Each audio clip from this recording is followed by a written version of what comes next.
Good evening, everyone, and welcome to another episode of Rehash the Rolls. This is a very unique episode in the format in which we're going to run it because we have 4 different games that we're going to cover. And so we're going to break this episode into segments, and the first segment focuses on the performance check main campaign. We're going to be discussing the episode that happened Monday, so 2 days ago, right? Mm-hmm. Yeah.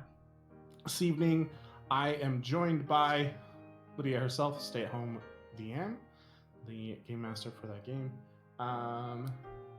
Nick is here, as is Aaron. So we're going to jump right in with questions. I have the questions that were submitted to me with the Google link. So we definitely are going to go over those. But first, Lydia has a couple of channel announcements for her channel that she's going to give us. Yes. So we're coming up on a big milestone. 2 weeks from tonight is the 1-year anniversary of the channel starting to stream.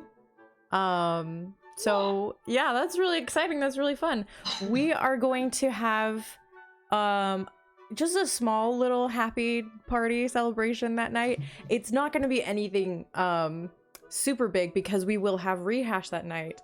We need to have Rehash because it is awesome.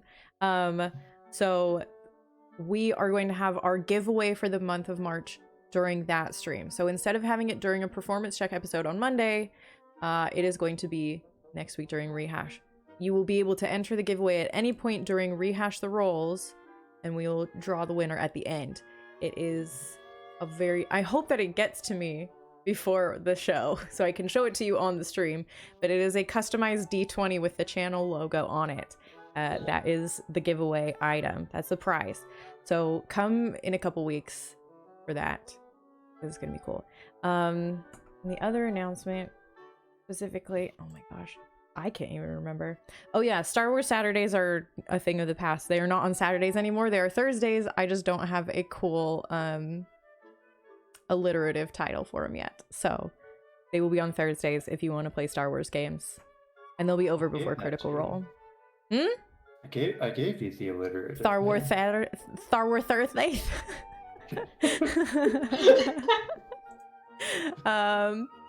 Yeah, those are the announcements anyway. Okay.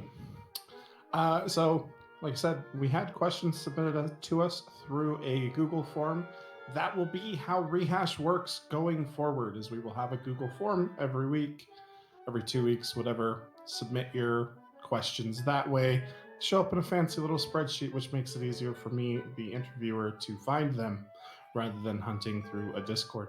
So we're going to go through that. As always, as we near the end, if you have any questions you want to put in chat, I will make my best effort to get to them.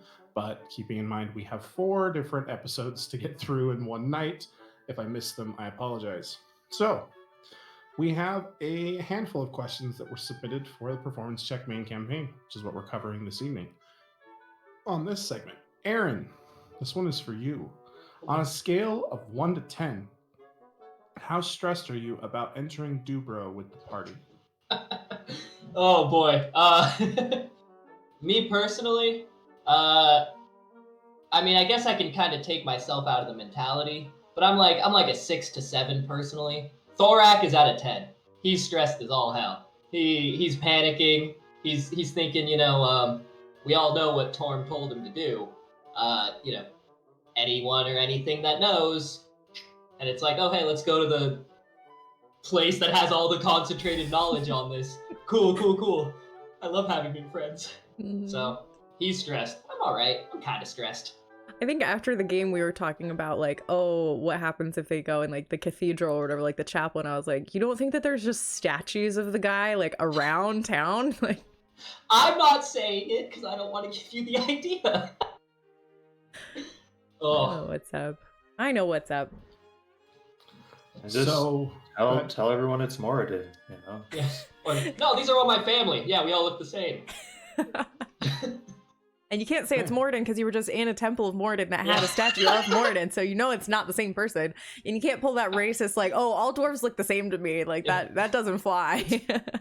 it's just their skin is a little different colored. Maybe it's their sub race's interpretation of Like Mordo. Black Santa Claus.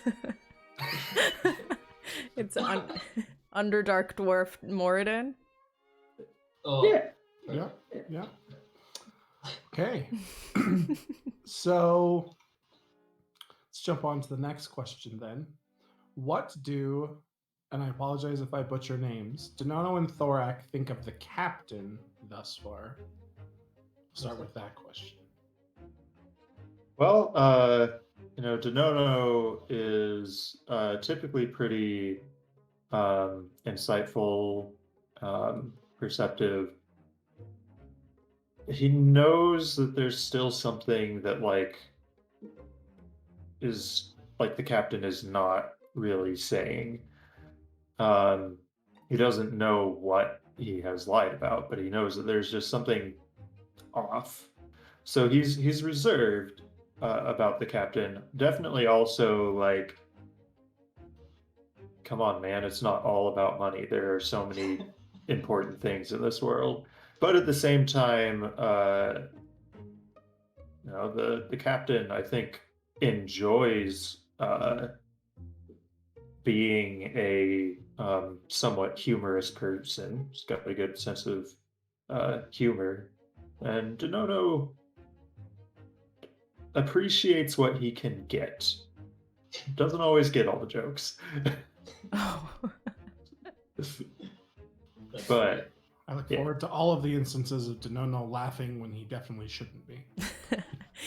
I think it's usually the other way around, right? Where something happens and Nono's like, Yeah. was that funny?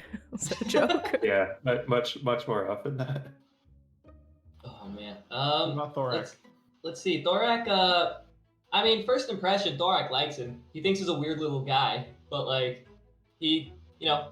Thorak is very much a dwarf who respects heavy drinkers, which is not what you want. But hey, this guy is just super excited, and Thorak may be kind of a dunce, but he is some wisdom. So we can see how grateful Malsorin was for receiving that booze bottle that one time, and he's just he saw when he was trying to get out and escape the library thing.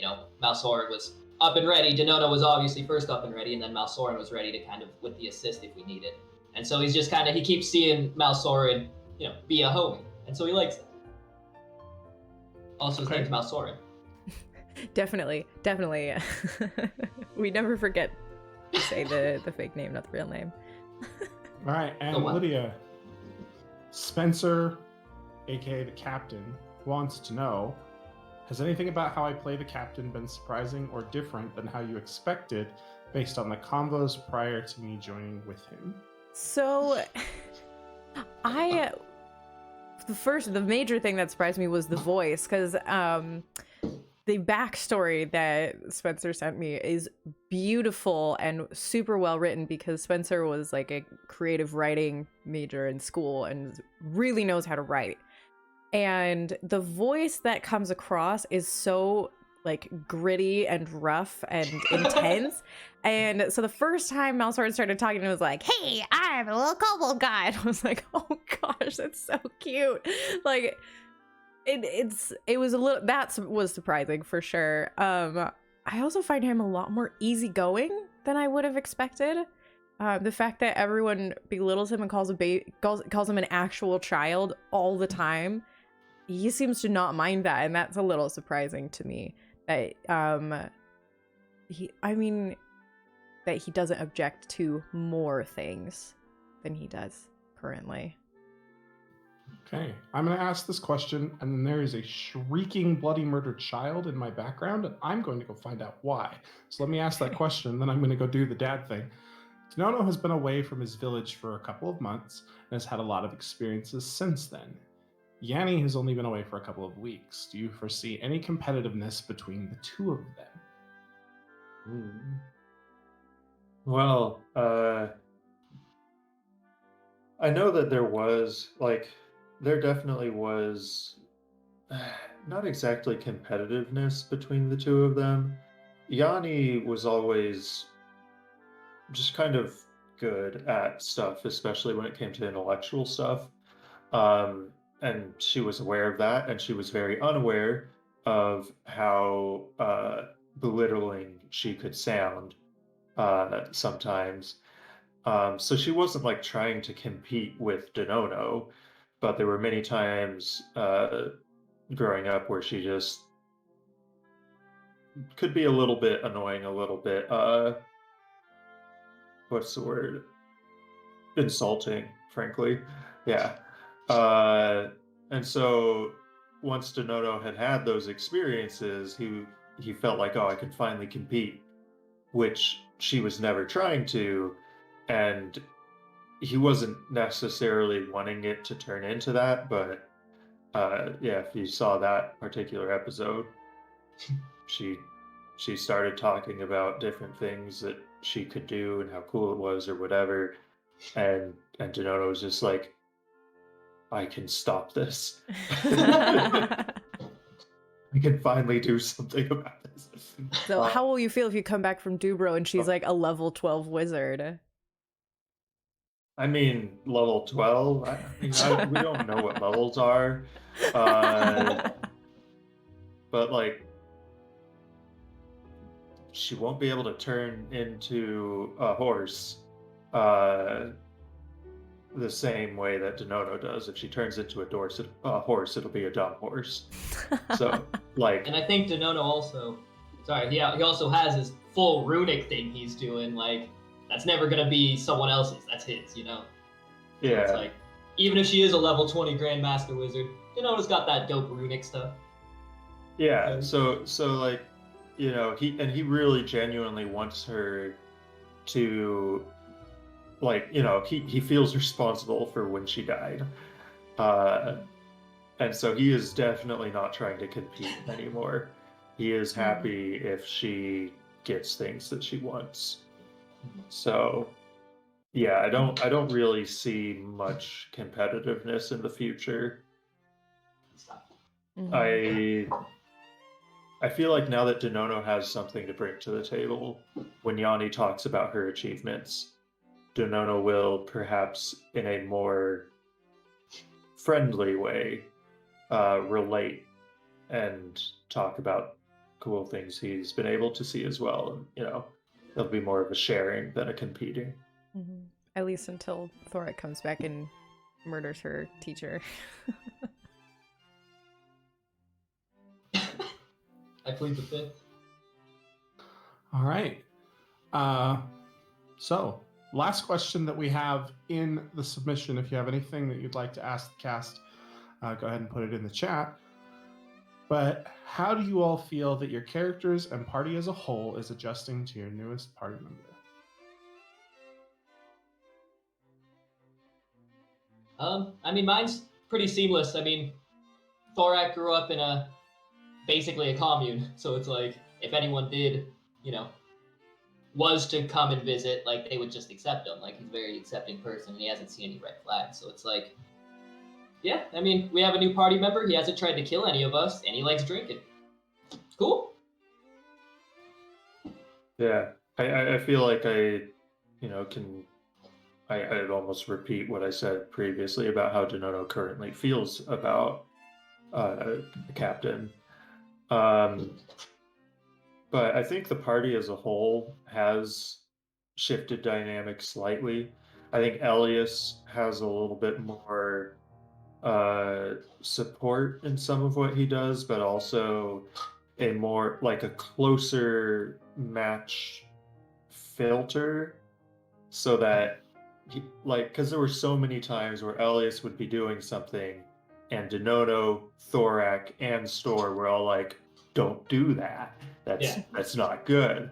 And while the captain is probably on some of those issues equally, don't do that, he's also closer in personality to Elias than the rest of us are. So his don't do that can be a little bit friendlier, better received. It does also pull us more in that direction in general. But yeah, so I think that in a way he's kind of helping smooth over what was a rougher spot. Not necessarily a rough spot, but rougher spot in the party. I feel like he's also he's more of a why guy. Like he actually asks us like follow up. Like most of us, like our characters' personalities are such where like we don't really need much to be okay, you know? We're just like, all right, that's fine. Like I just said with Thorak earlier, beer not killing me, cool. But like Captain Malsorin actually like asks, like he was the one who asked Thorak about what was going on. I feel like he's just kind of he's able RP wise to open us up more than any of us would have. Just like it'll take a lot less time than it would have otherwise. Okay. And what about you, Lydia, as the outside looking in force? I know, speaking as a longtime GM, introducing a new character into a long running party can be, let's go with tricky. That's a good word. Yeah. It can result in huge dynamic shifts, not only in RP, but in combat. It can involve spotlight changes. It sometimes involves investment changes. How do you feel it has been evolving thus far? So Spencer went through and watched like all of the campaign so far prior to entering the campaign. And this character they had actually created a while ago and tailored a little bit to fit in, but we had several discussions about how well the character would fit in with the party. And so that helped the transition to be a little bit less tricky, I think. I don't think that there's been a major dynamic shift, because he kind of has the same vibe as a lot of people. I am a little surprised that there haven't been any like objections to him being around. And I guess because the main person who has conflicts with newcomers showing up would be Thorak, but he can't say why he has issues because that's the issue. So maybe the I can't English right now, complaints would be under the surface and not talked about. But Yeah, it's been pretty okay so far. Definitely one of my experiences with integrating a new player is but why? Why are they here? Mm-hmm. And selling the disbelief in a way that works, especially with a stream game. Part of the hook that I wanted to introduce was like the captain knows stuff about the world outside of Idrion, whereas no one else does. And recently they were told that they need to go places outside of Idrion, and they have no idea how to do that or where to go or anything about it. They don't even have a map of the world. They don't know what it looks like. And so the captain shows up right at that perfect time to be like, hey, I'm from somewhere else. I know things. I've seen a map before. And so that really helps, like, oh, I don't necessarily know you or super trust you, but I need you. And so that helps with not just pushing them right back out. Absolutely. Well, unless we have any other questions from chat, which this is your last chance, chat. Speak now. We will move on to our next segment. So the way this is going to work for those in chat and for those here, we are going to put up an intermission screen, be gone for hopefully only like 2 to 3 minutes, but maybe as long as 5. And then we'll be back with the next segment. So I would like to thank those of our guests who were here for this performance check main campaign segment, Aaron and Nick, and of course Lydia. And we will be back shortly. Aaron will be stepping out, and we will be bringing in Patrick and Ian. Mm-hmm. So stay tuned for that. We'll be back in just a few minutes. Bye.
Welcome back. So I told you it'd be like 3 to 5 minutes. We are here for this special extended edition of Rehash the Rolls. We just finished talking about the performance check main campaign, and now we're going to talk about the performance check one-shot titled The Queen's Crown that Lydia ran 2 weeks ago? 3 weeks ago, I think. 3 weeks ago. I know how to look at a calendar. We're joined by a lot of people who played in that game. All but one, actually. Patrick is here. He played Jared. And Ian is here. Ian played Wimbledon. And Nick is here. And I don't have Nick's character written down, so I'm an awful person and don't remember what it was. I guess. And then I played in that game as well. I played Carcoon, and then Lydia ran that game. So we're all here, and we're going to jump in and ask some questions. And this was the Queen's Crown, so I need to get on the right tab and not ask you all of the other questions, because they wouldn't make sense. Okay. Ian. Uh-oh. You died. No. You I mean, nearly basically. died. He Well, I'm unknown. hoping for help.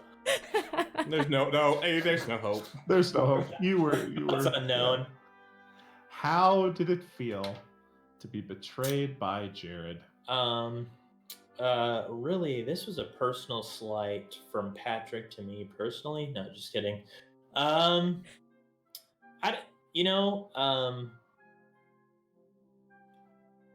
Bad, I guess. Wimbledon had, I guess, kind of the idea that everybody else kind of was on the same page, and he felt safe and secure and not like he was going to die. So, bad. Feels Follow-up bad, question. man. I mean, What in the world about venturing deep into an evil drow compound led to the feelings of safe and secure? good question. And it's not necessarily the situation. Well, I guess it's not necessarily all of the aspects of the situation that led to that. I mean, obviously, Wimbledon and the line of things that he's done throughout his whole life is was used to putting himself in situations that could be potentially dangerous, but he knew that the people that he was going in with were competent. He was fairly confident in his own abilities, and I guess there was a sense of, albeit misplaced, tacit trust that was ultimately, how would you say, sneak attacked. Tertiary question. Nothing in your roles led anyone else in the party to believe that Wimbledon had been competent in what he was doing. Yeah, to be what honest. exactly did Wimbledon feel competent in doing before we got there? He is an orphan. He's dead now. He's been orphaned from his body now, and before that, he had been orphaned from his family. Sorry, what was the question? Oh, okay. What led to his What led him sense feel like he was competent? of competence? And so he's done a few things. He's been around the block. Granted, a place where night vision would have helped was not necessarily something that he had notched onto his belt at that point. I guess overconfidence at the end of the day, and he paid for it. Okay. Nick, how did it feel to have Jared betray us? Well,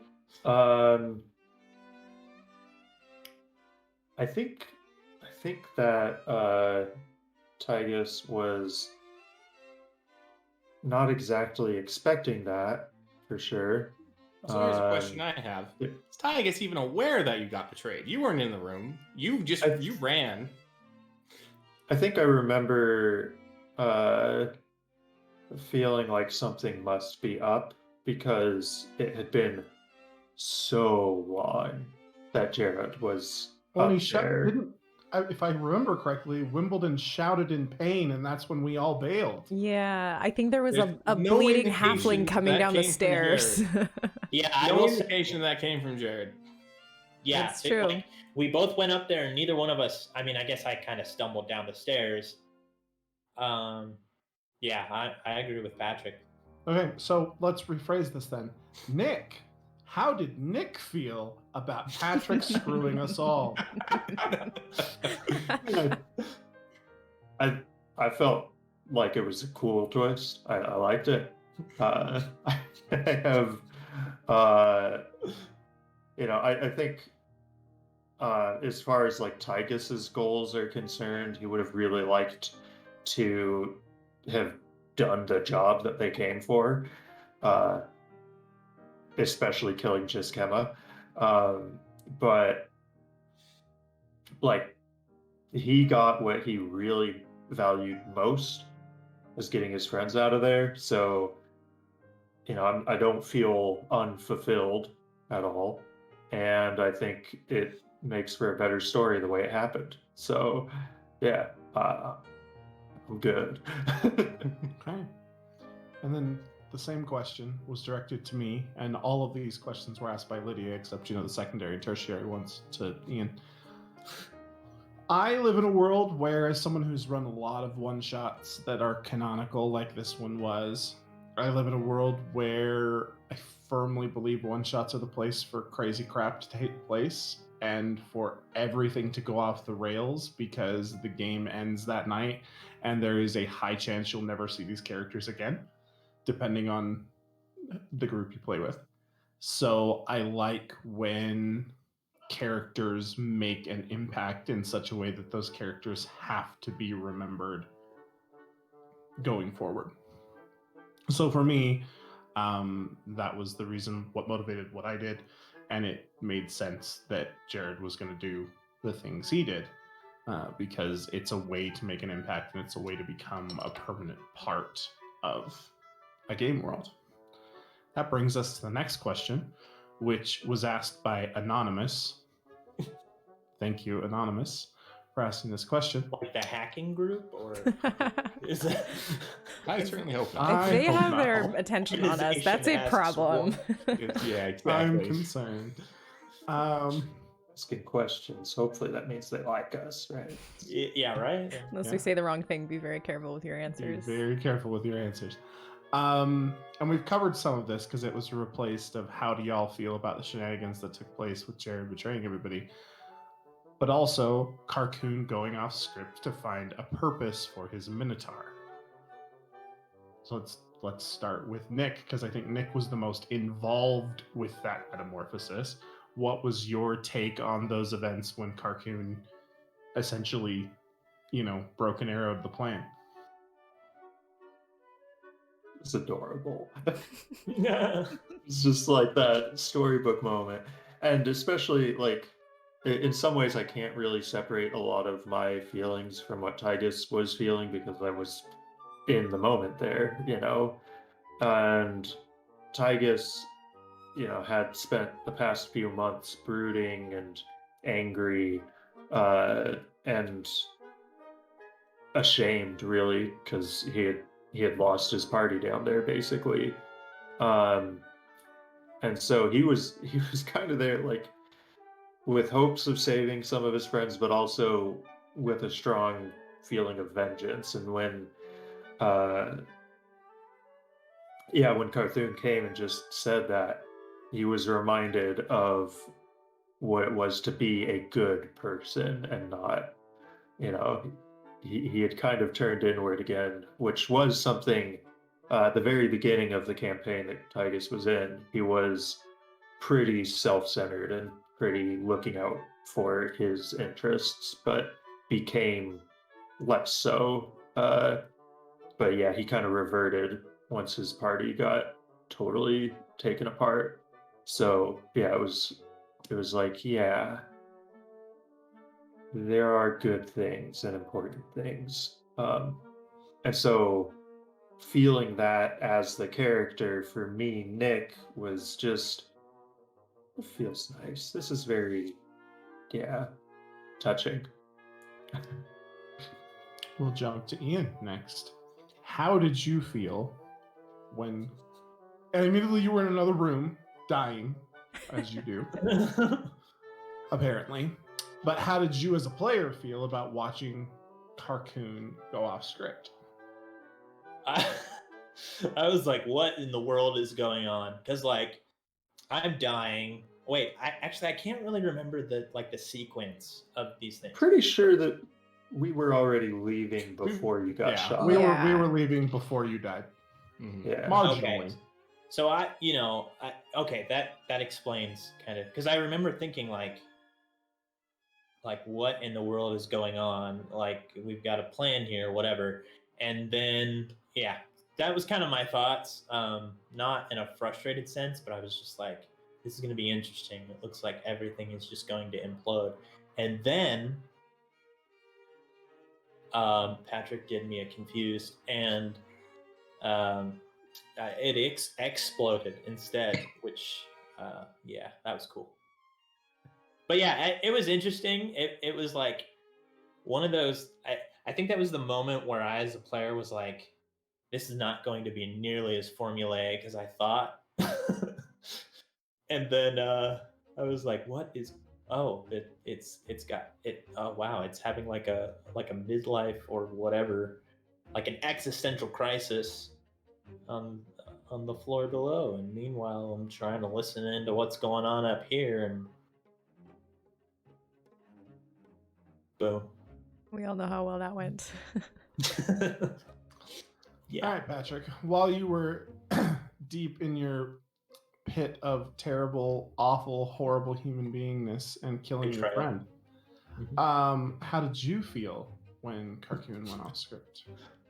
I mean, at this point, things were going off script. Things had gone off script, and it was refreshing, honestly, as a player, because I've played in a few one shots. Obviously, in my time, it's one of the few times I get to be a player is in a one shot, and one shots are very, like the way Ian put it, very formulaic. You pretty much you go from point A, very railroady, point A to point B to point C to point D. That's exactly, that's how one. So it was refreshing to play in a one shot where things didn't go according to the plan. It was refreshing. It was different. It was a lot of fun. And so it was, that was my opinion. It's like, obviously clearly everything, it was already going off the rails, and so more chaos was better. It made a very interesting story. It was, I hope that it'll have severe impacts in Lydia's world to come. So Lydia, Yes. at what point in the game did you just look down at whatever semblance of notes you'd taken, be it mental or physical, and just go, So, I mean, most of my DM methodology is just level creation. Like I had the estate, and just Kemma's stat block and story was written literally almost a year ago. And so it was just kind of let you guys loose and just do what you want to do and react accordingly. I don't think I was really thrown until Jared started talking to just Kemma, and I was like, oh, that was not expected. Okay.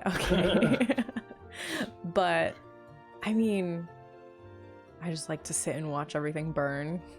Things that I've made, I like to watch them on fire. It's so great. It's so homebrew wonderful. world of mine. Yeah, and I mean, specifically the one shots are to see what goes down in the world and what happens, and it's ways for people to write the story for me. Thank you to give me my next plot hooks or whatever. So there's some very significant stuff that I now get to write, notes that didn't exist that now do exist.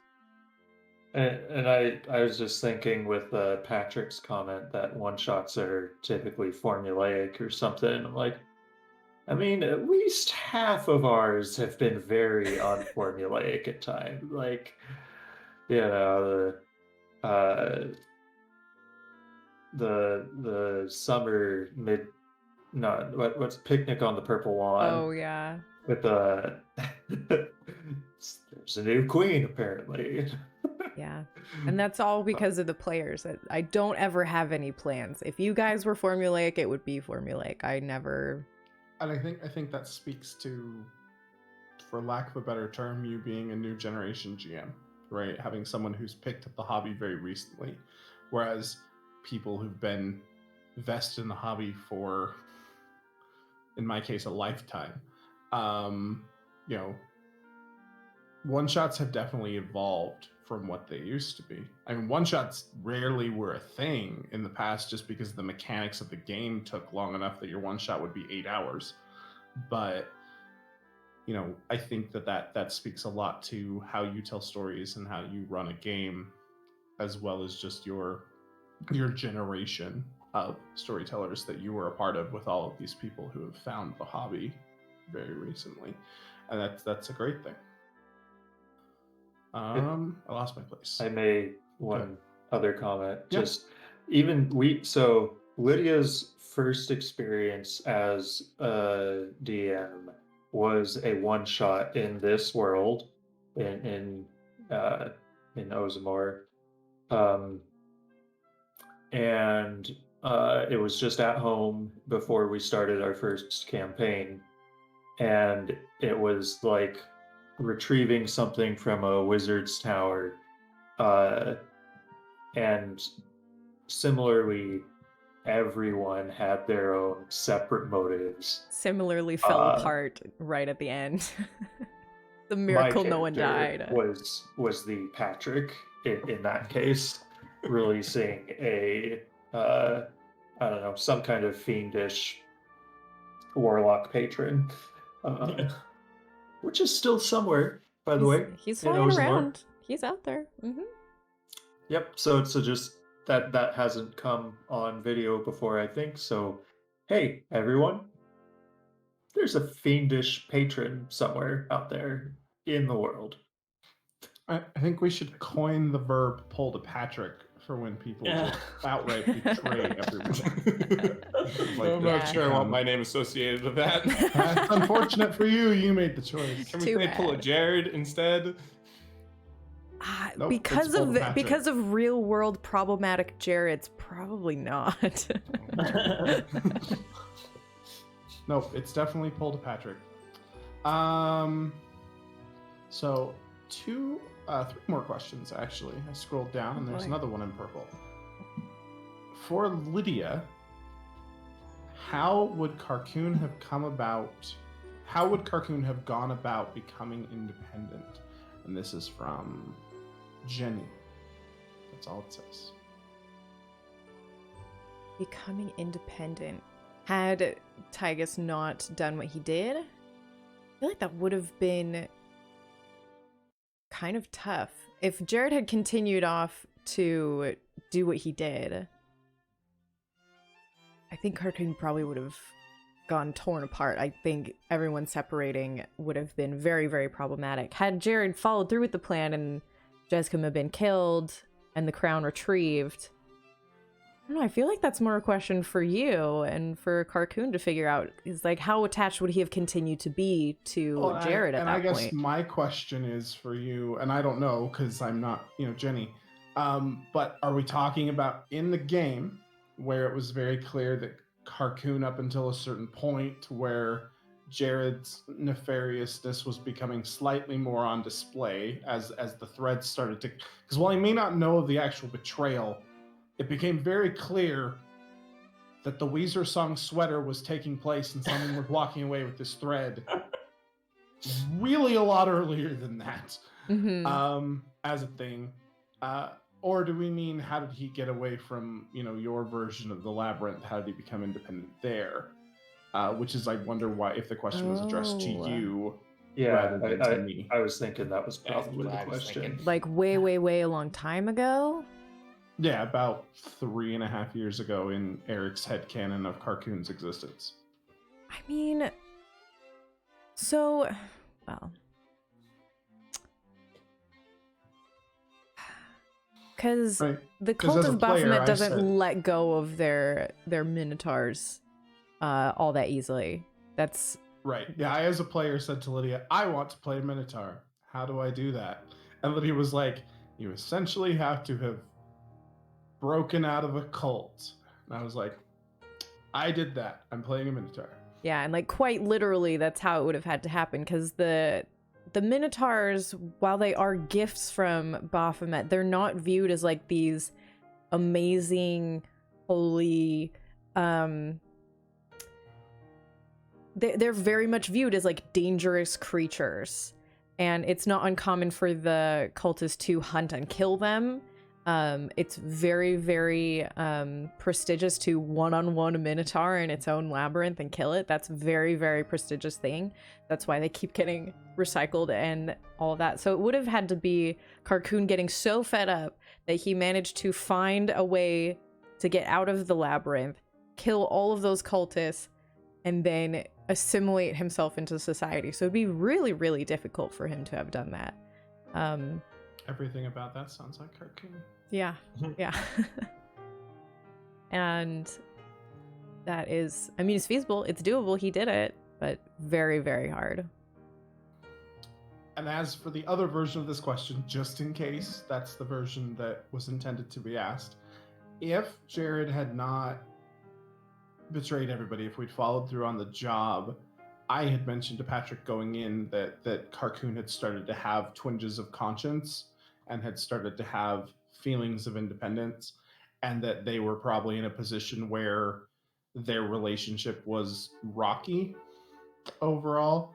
And so I think it was a matter of, kind of earning enough of a reputation that he could go be on his own, right? Once, because you reach a point where you're awesome enough, right? Where your reputation precedes you in such a way that you don't need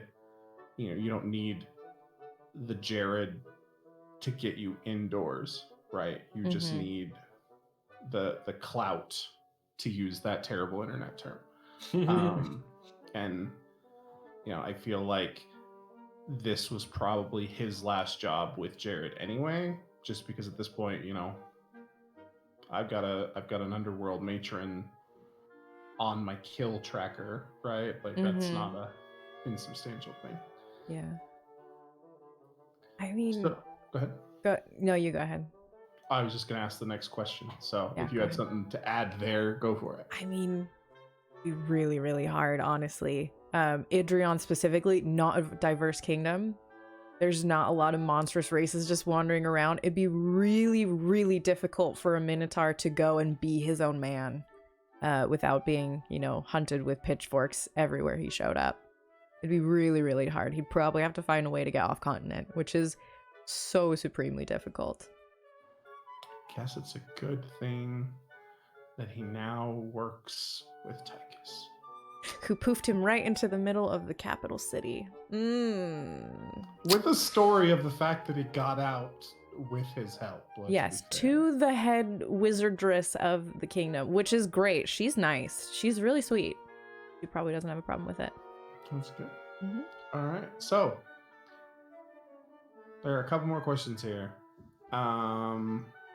Ian, Nick, and Eric, do you think that your character has any chance in the world against Jared hunting them? And I'm going to lead off with, we poofed clear the heck away. He's got to find me first. And I think I can take Jared. Are we basically accepting it as canon that Wimbledon has been found in a dark or semi-well-lit That's what alleyway? Lydia told us at the end, so I'm going with Yeah. your Yeah. Yeah. So I guess no, just definitionally. But yeah, I'd say Wimbledon was in some trouble, obviously, because he's dead. And Nick? Yeah. But yeah, I think, Tychus on his own would probably be like Jared would be able to track him eventually and dispose of him, I think. But they have you know, Carcoon and Tygus together have each other, and then they also have some help of the kingdom itself, especially Braish, the head wizardress.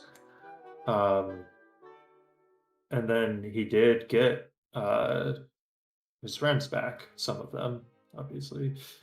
Uh, and while they're not like at mechanically as high a level, uh, since they were, basically just being tortured the whole time that Tygus was training, um, they are still powerful clerics, both of them. So Jared's gonna have a lot to deal with if he comes after Tygus and Cartoon. I don't know. I feel like there is an issue, as we talked about tonight, that Carcoon and Tygus probably don't know that he's after them. How difficult would it be if they're walking around like, things are okay now, things are, probably fine, even just once? They're not thinking about Jared necessarily, but they're definitely thinking about just Kemma. Yeah, and Mm. on some level, I think that Carcoon lives in a world where he's always looking over his shoulder, right? Like you just described a world where people would come after him with pitchforks, right? That's Like true. he may not be concerned about Jared specifically, but he lives in this world of, alertness as a thing. What I'm more afraid of is when Jared fails, goes back to just Kemma having failed, and she turns him into a Drider and sends Drider Jared after us. That's what's scary. Oh my gosh, that's a frightening image. Jared has a policy of if he fails, he's not coming back. If he's failing, he's going to die. So if he's going to fail, you're going to kill Jared. Jared will die if he fails. He will be dead. So that's Jared's philosophy. Is that he doesn't. If he fails the job, he doesn't go back. I'm looking forward to Drider Jared, Lydia. It's gonna be great. I don't know how to Okay. turn this whole thing into a one-shot anymore, so I don't know what to do. I know. On a scale of 1 to 10, Lydia, Mark would like to know how impactful are the actions of this one shot on the main performance check campaign? So I can't go into specific details of how, because spoilers. Nope, just a scale of 1 to 10. Scale of 1 to 10? An 8, I think. Excellent. Yeah. And the last question, as I scroll down here. Eric, what was the point of drowning the priestess? Why not just kill her? From Grayson M.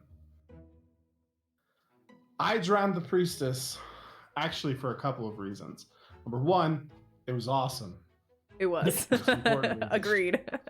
Number two, D&D is a fantasy and magic system with a supreme amount of somatic components.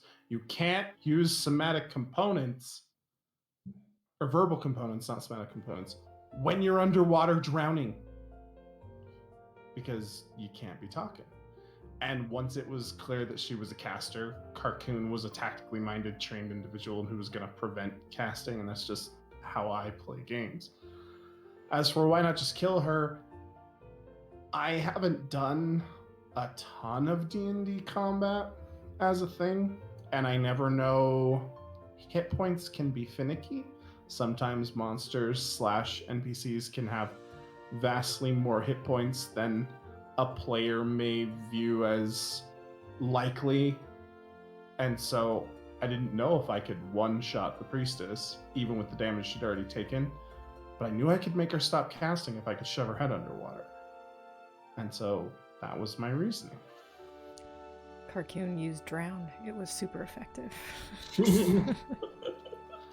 Alrighty. Well, that is the last question that we have on our spreadsheet for this particular one shot. If there are any other questions in chat, speak now or forever hold your peace.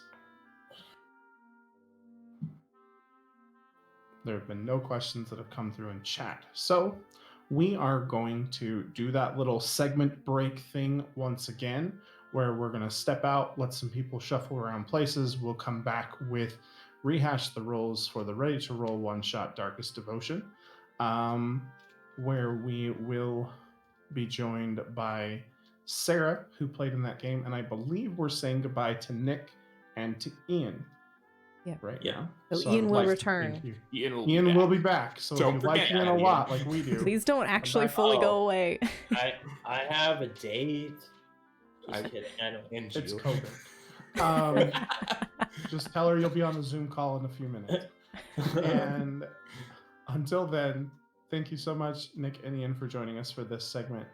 And we will be back shortly. See you guys.